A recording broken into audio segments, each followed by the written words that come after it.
அஸ்ஸலாமு அலைக்கும் வரஹ்மத்துல்லாஹி பரகாத்துஹு. பிஸ்மில்லாஹிர் ரஹ்மானிர் ரஹீம். அன்பான சகோதர சகோதரிகளே, எல்லாம் வல்ல அல்லாஹ்வின் நல்லடியார்களே, இன்று நாம் காண இருக்கும் தலைப்பு பிரார்த்தனை செய்வோம். பதிலளிக்கப்படும் துஆக்கள்.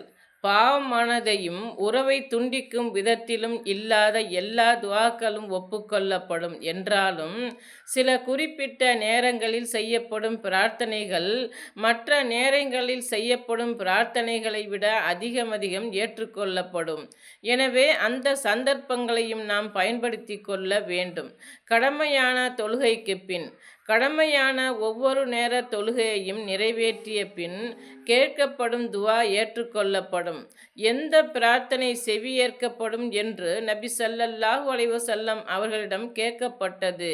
அதற்கு நபி அவர்கள், இரவின் கடைசியிலும் கடமையாக்கப்பட்ட தொழுகைக்கு பின்னரும் கேட்கும் பிரார்த்தனையாகும் என்று பதிலளித்தார்கள். அறிவிப்பவர் அபு உமாமா ரலியல்லாஹு அன்ஹு. திர்மிதி 3499.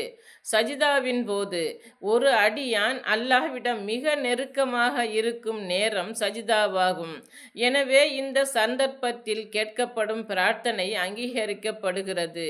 சஜிதாவில் இருக்கும் நிலையில் ஒரு அடியான் தன்னுடைய இறைவனை நெருங்குகிறான். எனவே சஜிதாவில் துஆவை அதிகப்படுத்துங்கள் என்று நபி ஸல்லல்லாஹு அலைஹி வஸல்லம் அவர்கள் கூறினார்கள். அறிவிப்பவர் அபூ ஹுரைரா ரலியல்லாஹு அன்ஹு. முஸ்லிம் 832. இரவின் கடைசி நேரத்தில் இரவின் கடைசி பகுதியில் செய்யும் துஆவும் பதிலளிக்கப்படும் துஆக்களில் ஒன்று. எனவே அந்த நேரத்திலும் அதிகமாக பிரார்த்திக்க வேண்டும். அல்லாஹ்வின் தூதர் ஸல்லல்லாஹு அலைஹி வஸல்லம் அவர்கள் கூறினார்கள், இரவை மூன்றாக பிரித்து கடைசி பகுதியில் இறைவன் முதல் வானத்திற்கு தினமும் இறங்குகிறான்.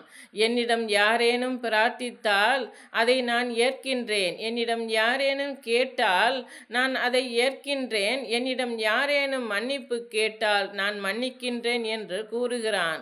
அறிவிப்பவர் அபூ ஹுரைரா ரலியல்லாஹு அன்ஹு. புகாரி 6321. மறைமுகமான பிரார்த்தனை. நாம் யார் மீது அதிக பிரியம் வைத்திருக்கின்றோமோ அவர்களுக்காக பிரார்த்தனை செய்ய வேண்டும் என்று நினைப்போம்.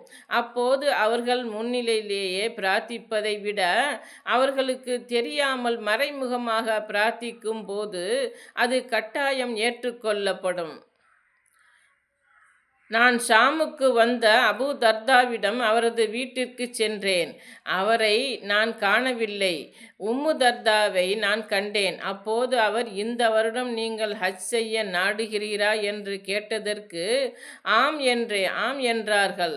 அப்போது அவர்கள், நீங்கள் எங்களது நன்மைக்காக பிரார்த்தனை செய்யுங்கள் என்று கூறிவிட்டு பின்வருமாறு கூறினார்கள்.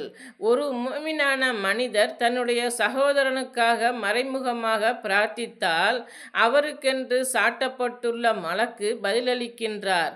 அவர் தன்னுடைய சகோதரரின் நன்மைக்கு பிரார்த்தனை செய்யும் போதெல்லாம் அவருக்காக சாட்டப்பட்ட மலக்கு, ஆமீன், உங்களுக்கும் அவ்வாறே ஆகட்டும் என்று கூறுவார் என நபி ஸல்லல்லாஹு அலைஹி வஸல்லம் அவர்கள் கூறினார்கள்.